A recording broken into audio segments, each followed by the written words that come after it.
आज हम 9th class का टॉपिक सेल, जो इसमें 5th चैप्टर लिया गया है, उसके बारे में थोड़ा सा डिस्कस करेंगे। इससे प्रीवियस क्लासेस में हमने जो सेल के बारे में आपको बताया था, प्रोकैरियोटिक सेल, यूकैरियोटिक सेल, दो भागों में डिवाइड होती है सेल स्टेप। और उसके बाद जब हम यूकैरियोटिक की बात करते हैं तो प्लांट सेल और एनिमल सेल।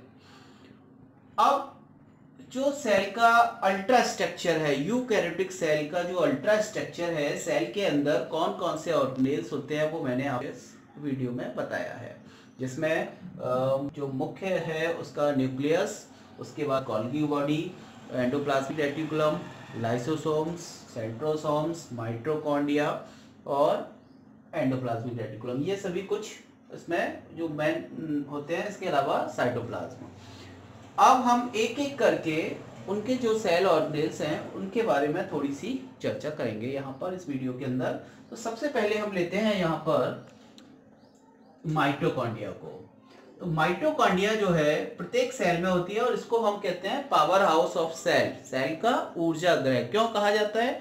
क्योंकि जो भी हम फूड मटेरियल लेते हैं, जो भी हम फूड मटेरियल खाते हैं और उसका ऑक्सीडेशन होता है, वो फूड मटेरियल हमारी जो सेल है उसमें ग्लूकोज के रूप में पहुंचता है और ग्लूकोज के रूप में उसका ऑक्सीडेशन होता है, यानी कि वो बर्न किया जाता है। जब वो बर्न किया जाएगा तो उससे हमको एनर्जी मिलेगी और उस एनर्जी का यूज हम करते हैं, जितनी भी हमारी जो भी वर्क करने के लिए हम उस एनर्जी का यूज करते हैं, तो उसका ऑक्सीडेशन होता है उस ग्लूकोज का। और वो काम करता है ये हमारा जो सेल का जो माइटोकॉन्ड्रिया ऑर्गेनेल्स होता है, इसके अंदर वो काम ऑक्सीडेशन का काम किया जाता है, यानी कि ग्लूकोज को बर्न करने का काम किया जाता है। दूसरी चीज, प्लांट सेल की अपेक्षा एनिमल सेल्स के अंदर ज्यादा मात्रा में माइटोकॉन्ड्रिया की संख्या बहुत ज्यादा होती है। क्यों? क्योंकि जितने भी एनिमल होते हैं उनको ज्यादा वर्क करना पड़ता है प्लांट की अपेक्षा। और प्लांट्स के अंदर फूड मटेरियल स्वयं ही तैयार होता है, वहां पर उसके अंदर खुद तैयार होता है, तो वहां पर जो माइटोकॉन्ड्रिया है उनकी संख्या कम होती है। क्लोरोप्लास्ट अवेलेबल होता है, इस कारण वहां पर माइटोकॉन्ड्रिया की संख्या कम होती है।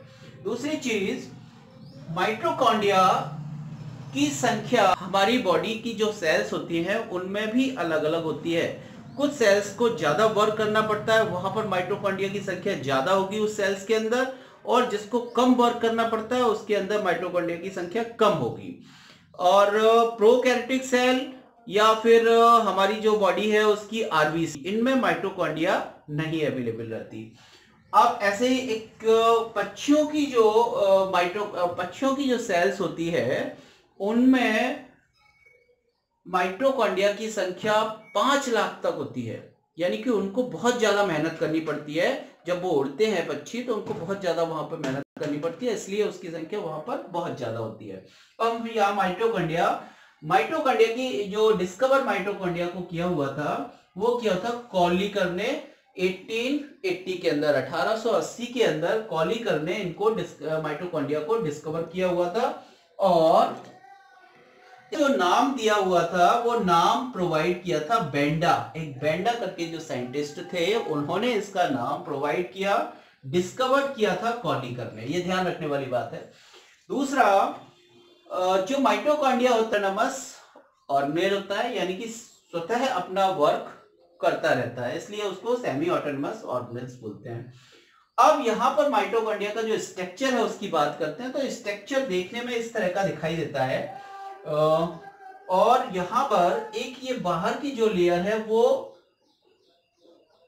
आउटर लेयर, ऐसे ही अंदर की जो लेयर होती है में डिवाइडेड हो जाती है। इस तरह की जो अंदर की जो लेयर होगी वो इस तरह के यहाँ पर फोल्ड क्रिएट कर लेंगे, तो ये फोल्ड बन जाएंगे अंदर। और उस अंदर वाली लेयर के ऊपर इस तरह के कुछ यहाँ पर एक उंगली नुमा क्रिस्टी अवेलेबल होते हैं। ये क्रिस्टी हैं, ये आपको दिखाई दे रहे हैं। अभी मैं यहाँ पे ये इसको डिटेल करके, जब हम इसको डिटेल के रूप में देखेंगे तो एक फोल्ड, जैसे ये तो बाहर की लेयर हो गई, आउटर लेयर हो गई, और ये अंदर वाली जो लेयर है, तो अंदर वाली जो लेयर है उसके ऊपर ये फोल्ड क्रिएट हो जाएंगे। उस फोल्ड के ऊपर ये इस तरह से ये क्रिस्टी अवेलेबल होंगे। इन क्रिस्टी के अंदर ही ऑक्सीडेशन की रिएक्शन होती है। इन क्रिस्टी, ये तो क्रिस्टी हो गए, और ये जो कुछ उंगली नुमा दिखाई दे रहे हैं इसको बोलेंगे हम F1 पार्टिकल। ये फोल्ड जो होते हैं उसको तो 1 क्रिस्टी, 2 क्रिस्टी, 3 क्रिस्टी इस तरह से, और इसके अलावा यहाँ पर ये F1 पार्टिकल, इसको बोलेंगे F1 पार्टिकल जो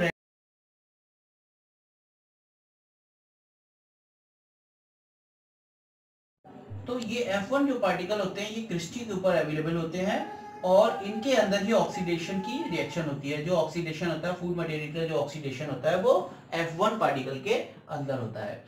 अब यहाँ पर इसके अलावा इसके अंदर डीएनए और आरएनए पाया जाता है, राइबोसोम्स भी पाया जाता है। एक यही ऑर्गन होता है उसके क्लोरोप्लास्ट के अलावा माइटोकॉन्ड्रिया और होता है सेल्स के अंदर, तो जिसमें डीएनए, आरएनए और राइबोसोम्स अवेलेबल होता है, इसीलिए इसको ऑटोनोमस ऑर्गेनेल बोलते हैं।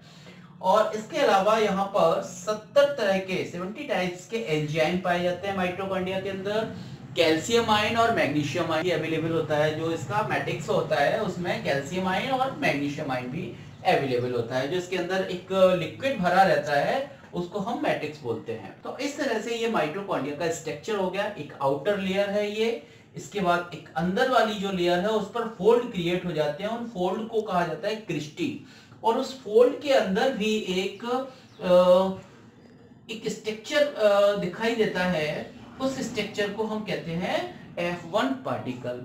और इसके अंदर एक लिक्विड भरा रहता है, लिक्विड को मैट्रिक्स बोला जाता है। साथ में डीएनए, कुछ राइबोसोम्स, आरएनए भी अवेलेबल होता है और साथ में 70 टाइप के एंजाइम पाए जाते हैं। तो ये इसमें माइटोकॉन्ड्रिया के अंदर पाया जाता है। जो माइटोकॉन्ड्रिया का जो कंपोजिशन होता है उसमें प्रोटीन अवेलेबल होता है, फैट भी पाया जाता है, 25 से 30% फैट भी होता है, आरएनए प्रेजेंट होता है यहाँ पर 0.5%, सम डीएनए भी प्रेजेंट होता है, मैग्नीशियम और कैल्शियम आयन भी प्रेजेंट होते हैं। तो ये इसका केमिकल कंपोजिशन हो गया। साथ में अब आती है बात कि इसके वर्क क्या होते हैं, हमारी बॉडी के अंदर क्या क्या वर्क होते हैं और क्या कौन कौन से वर्क ये माइटोकॉन्ड्रिया के द्वारा किए जा सकते हैं। तो सबसे पहले mitochondria are power house of cell. Mitochondria होता है पावर हाउस ऑफ सेल होता है, ऑक्सीडेशन की रिएक्शन करता है, ऑक्सीडेशन ऑफ फूड मटेरियल और रिलीज एटीपी, एटीपी को रिलीज करता है बॉडी के अंदर, जिससे हम जितने भी वर्क होते हैं वो सब कर सकते हैं। क्योंकि हमको कार्य करने के लिए एनर्जी की आवश्यकता पड़ती है और एनर्जी हमको कहां से प्राप्त होती है, माइटोकॉन्ड्रिया से प्राप्त होती है। इसलिए हम इसको क्या कहते हैं, पावर हाउस ऑफ सेल कहते हैं। Mitochondrial DNA exhibit cytoplasmic inheritance. जो माइटोकॉन्ड्रियल डीएनए होता है वो इनहेरिटेंस में भी यूज होता है, यानी कि एक जनरेशन से जब दूसरी जनरेशन में डीएनए ट्रांसफर होता है तो वहां पर कुछ जो लक्षण होते हैं वो एक जनरेशन से दूसरी जनरेशन में चले जाते हैं। तो ये इनहेरिटेंस के लिए भी यूज होता है इसका जो डीएनए होता है।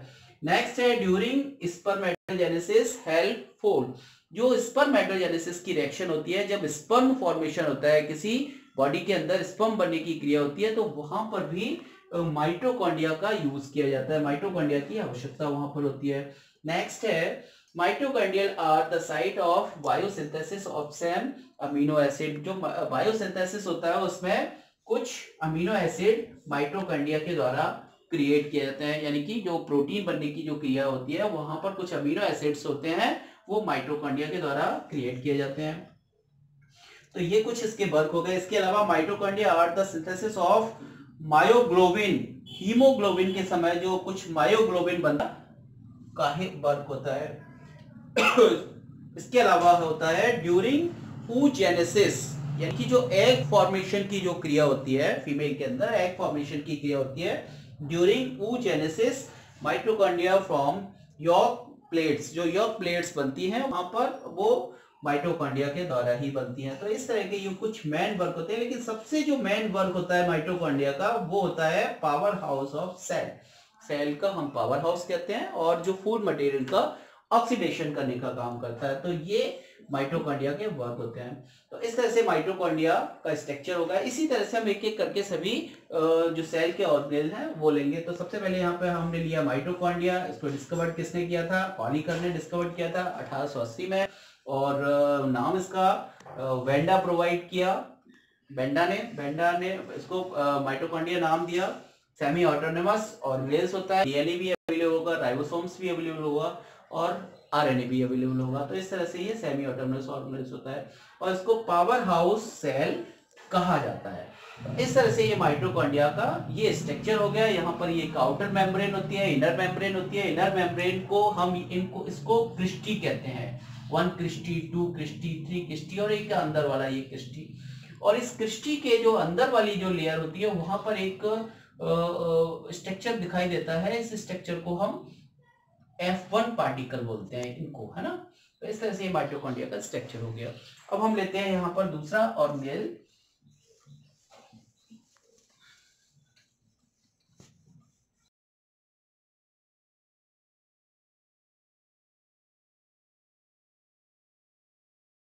सेकेंड नंबर पे आता है ER यानी कि एंडोप्लाज्मिक रेटिकुलम। ये भी बहुत इंपॉर्टेंट सेल के अंदर ऑर्गेनेल होता है।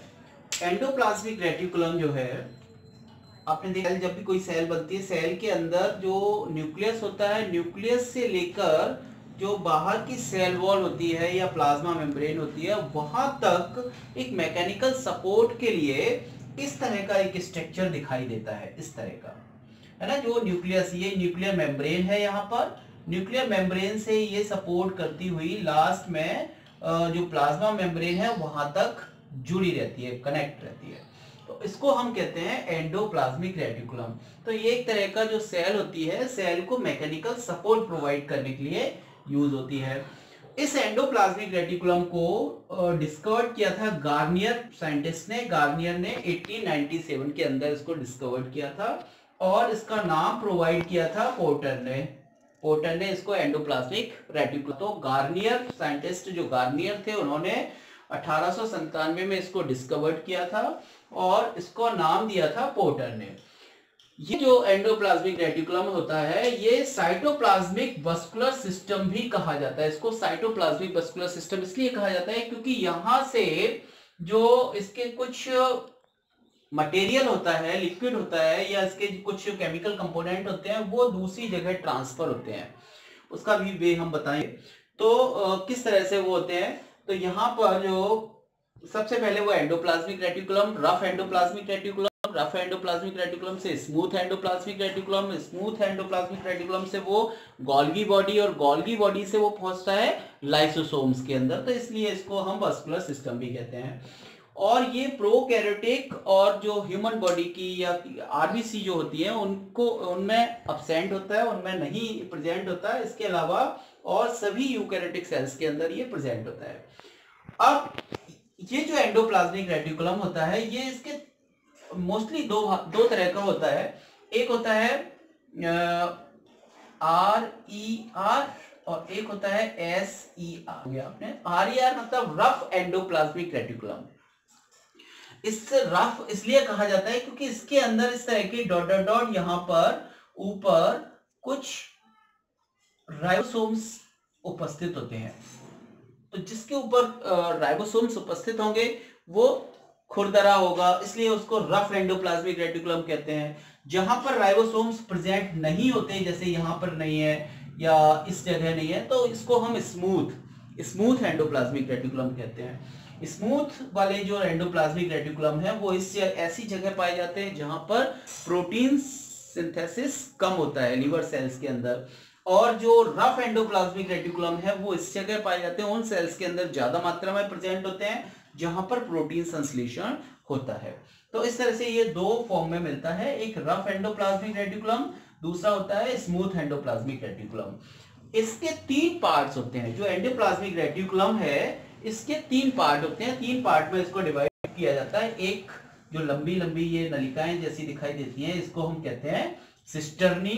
का कुछ टिब्यूल्स होती हैं, जो टिब्यूल्स दिख रही हैं, नलिकाएं दिखाई दे रही हैं, इनको हम टिब्यूल कहते हैं। और जो गोल गोल दिखाई दे रहे हैं, ये इनको हम वेसाइकल कहते हैं। इसके अंदर कुछ एंजाइम्स भरे रहते हैं वेसाइकल के अंदर।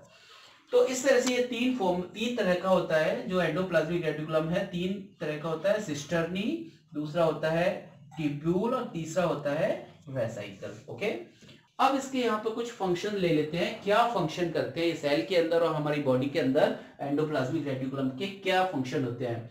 तो it act endoplasmic reticulum of cell due to which mechanical support is provide cell.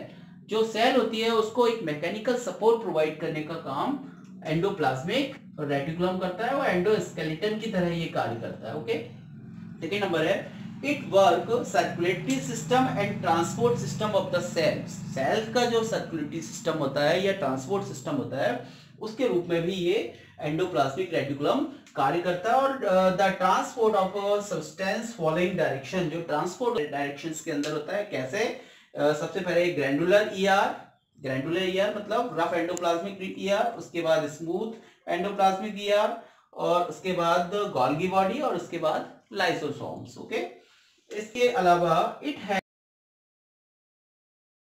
Next point है it help maintain relation between two cell through plasmodesmata. जो दो सेल आपस में कनेक्ट होती हैं, जब दो सेल, तो इनका जो एक सेल का जो मटेरियल है दूसरी सेल्स के अंदर ट्रांसफर होता है, तो प्लाज्मोडेस्माटा के द्वारा होता है, और वहां पर इसको आपस में ये रिलेशन का काम करते हैं। कौन? ER, endoplasmic reticulum. इसके बाद है it form the outer wall of pollen grain. जो पोलन ग्रेन होता है उसकी आउटर वॉल यानी कि बाहर वाली जो दीवार होती है उसको ये बनाने का काम करते हैं। कौन? Endoplasmic reticulum. नेक्स्ट है आरईआर हेल्प प्रोटीन सिंथेसिस। जो आरईआर होता है इसके अंदर यानी कि रफ एंडोप्लाज्मिक रेटिकुलम, ये क्या काम करता है? प्रोटीन सिंथेसिस का काम करता है। और इसके बाद है SER mainly synthesis of fat. जो फैट का सिंथेसिस ये करने का काम करता है या उसको फैट को क्रिएट करने का काम करता है, उसको ये आरईआर करता है। स्मूथ एंडोप्लाज्मिक रेटिकुलम है ना, ये लिवर सेल्स के अंदर ज्यादा प्रेजेंट होती है। तो इसके इस तरह से ये एंडोप्लाज्मिक रेटिकुलम होता है। तो एंडोप्लाज्मिक रेटिकुलम को डिस्कवर किया था गार्नियर ने और इसका नाम पोर्टर ने दिया। और इस तरह से तीन पार्ट्स इसके एंडोप्लाज्मिक रेटिकुलम का ये स्ट्रक्चर होता है, तीन पार्ट में डिवाइड होता है, सिस्टर्नी, टिब्यूल एंड वेसिकल। और मोस्टली ये एंडोस्केलेटन की तरह कार्य करता है, सेल को एक सपोर्ट करने का कार्य करता है, सेल को सपोर्ट प्रोवाइड करता है। ओके, तो इस तरह से ये दो आपके सेल ऑर्गेनेल्स हो गए। माइटोकॉन्ड्रिया मैंने इससे पहले बताया था, एंडोप्लाज्मिक रेटिकुलम, इसके बाद और भी आगे के इसके सेल ऑर्गेनेल्स और रह जाते हैं, वो अगले पार्ट में ले लेंगे। तो इसको आप ज़्यादा से ज़्यादा सब्सक्राइब करिए, लाइक शेयर करिए, जिससे आपको नई वीडियो तुरंत प्राप्त हो सके। Okay, thank you.